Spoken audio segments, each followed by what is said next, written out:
A Goofy movie. Everybody already talked about this movie on YouTube already. So this makes me another person to talk about this film right away. I used to watch this movie so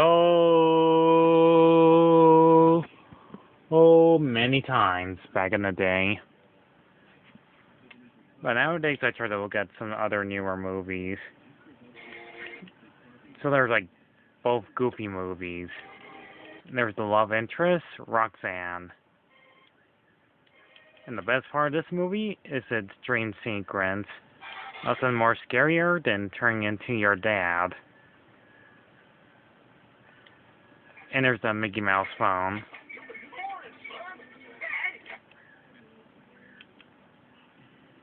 Now this one, I'm going to make this review kind of shortly as possible.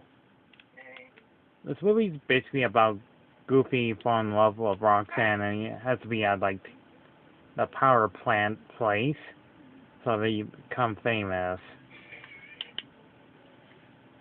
Oh yeah, did I forget to mention there's like the voice of Jim Cummings in this movie, and playing Pete. There's Bobby. And guess who he's voiced by?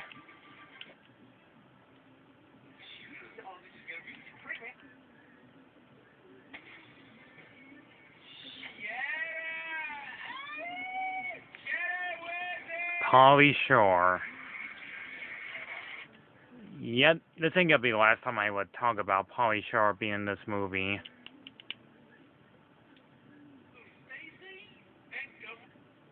And there's the principal, voiced by Wallace Shawn, best known in the Toy Story trilogy.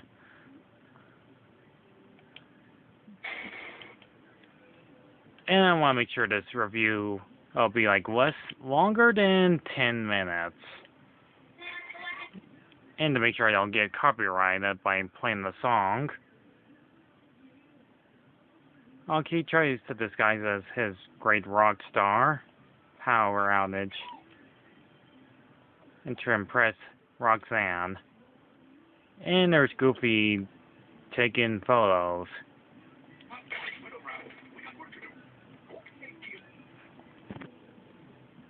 And he does have way with children, since he's a good dad and all. I mean, those of you who watch like the Goof Troop show, Goofy is a pretty caring parent to his own son, Max. You know, the show came out in 1992, where Max was an ordinary boy. But this one, he's all grown up. And Pete was a car dealership. But on here, he's your actual businessman who takes photos as well.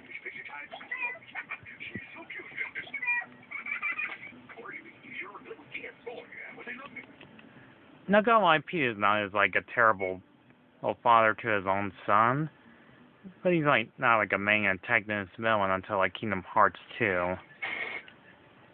One scene later, his beloved girlfriend named Roxanne and says yes, and he is totally interested. Oh yeah, and I almost forgot to mention there's like a scene right here. It gets a little bit scary that the principal thinks and like at the gang member. And this scene happened.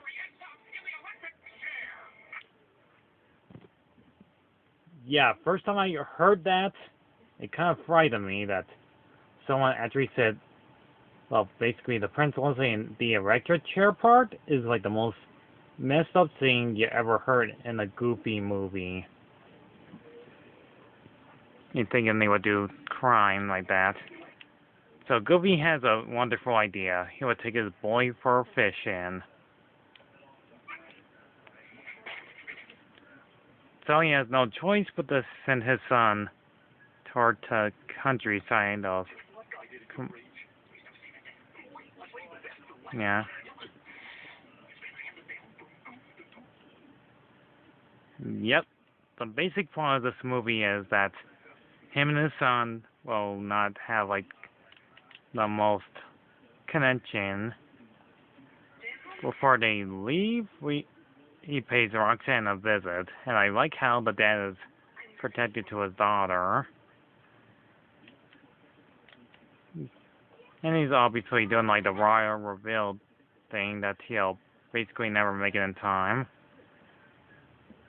I kind of like the scene that Max really doesn't want to be with his dad. They don't even have to see eye to eye, but in their big, huge trip adventures, they are going to be meant for each other. They end up in a possum show, which will make Chuck E. Cheese jealous. Roxanne, Max, well, is not pleased on how his dad humiliates him. He tries to get away from him. And Goofy might be annoying, but he does really care for his son. And Max really wants to be with Roxanne. And we get to another coolest part of this movie, end up camping. And that Pete is obviously there camping as well. Got an awesome van. See his best buddy, PJ, making sure he would make his promise to Roxanne. And Pete wants to make sure Goofy stays in line to show him who's boss. Wants to make sure he would give him a pretty good fishing trip of the lifetime. Not until, like, this happens. He mistakes a big fish for a Bigfoot. This scene made me laugh when Pete tries to land for our main characters. They're stranded. The next scene, and so they're stuck there. We get to, like, the most touchingest scene of all time.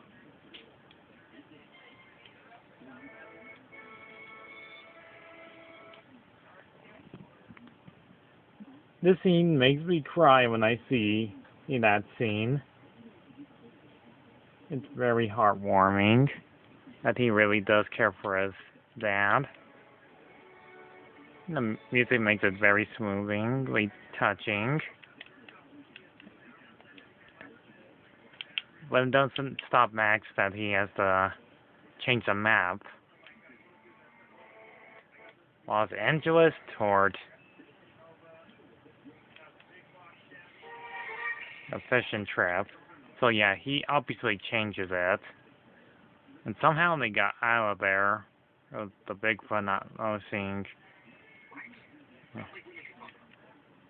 So now he's the master of the map. To the open road. They visit, like, amazing places and have a great time of their lives.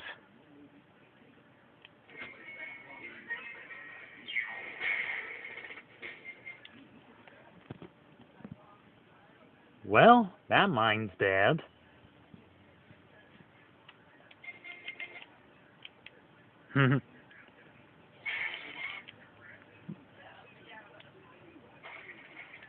They end up at a Motel Inn. Also, short cameo of Ariel right there. And Pete is also there too to visit them. And order them some pizza. And at to their hot tub.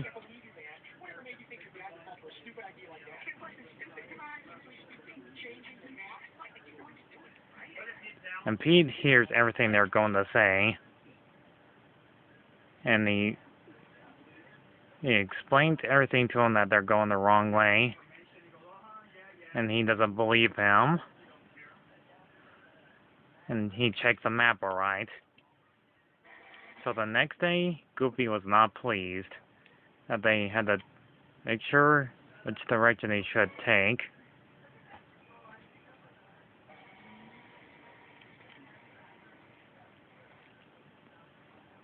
and Goofy's angry.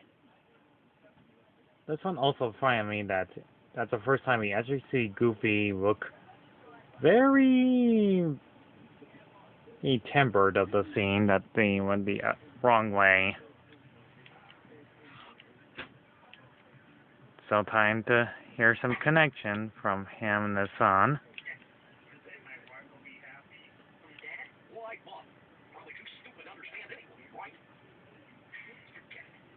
Really? That's the only words he would say to his son. Until we get to the most coolest part of this movie.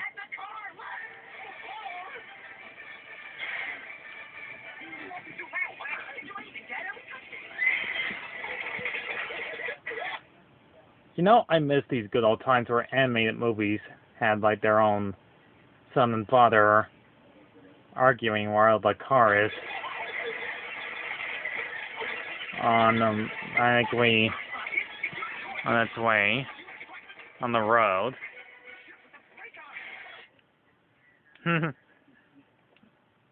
Anyways, to cut to the chase, he says he's all grown up, has his own life, and he still thinks his young boy.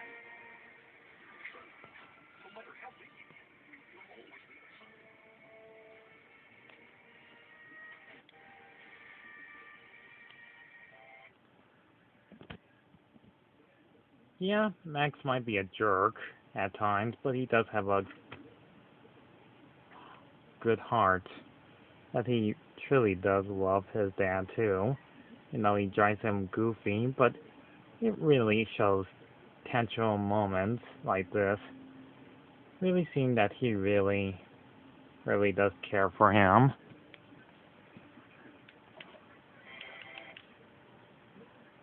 The animation still looks great. Creating the beautiful water. The songs are pretty great too. I really love how they are really meant for each other. Also, there's this big huge waterfall. Luckily, they work together to save each other's necks. And like his dad promised him, they go to the power place. And that's pretty much where it gets to the best part of this movie. That this guy is like a Michael Jackson wannabe. And they want to make sure he goes there at once. Now I gotta give this film some credit. The animation still looks great back then, 20 years ago. This has been like one of my most favorite animated movies out there. To not give away too much to the ending, it's pretty great. It's stupendous. It has a simple story. It's one of my favorite animated movies of all time that you might watch over again and again and again, unless you watch the second movie called Extreme Goofy Movie, or the sequel is pretty good too. So it's pretty wonderful. It's kind of sad that the last time we ever brought back Roxanne was in basically Disney's House of Mouse. And never bring her back in other Disney movies besides Mickey Mouse and the other characters. Oh yeah, I forgot there was like short cameos of Mickey and Donald. I kind of skipped the rest of it because they did show them on the film in short cameos and Max said, "Who, Donald Duck? No, silly, what you?" It did make me laugh at some part. It made me cry. It did make me very emotional to the scene. It's kind of the greatest films out there since 1995. This is the only time they ever did like both Goofy movies in the late 90s and 2000s. I enjoyed every bit of this film. A Goofy movie is a great special film I ever seen. But that just comes to show that if they don't like each other that much, they still do see eye to eye. You know, perfect relationship of father and son. And even though the sequel almost does the same thing, but still has great potential moments in it. So I give A Goofy Movie a solid 8 out of 10. You'll probably put this on for kids. This film was only like an hour and 17 minutes. So yeah, you'll have a wonderful time watching this film a few more times in the near future. I'll see you guys next time in the next Disney movie review. See you around.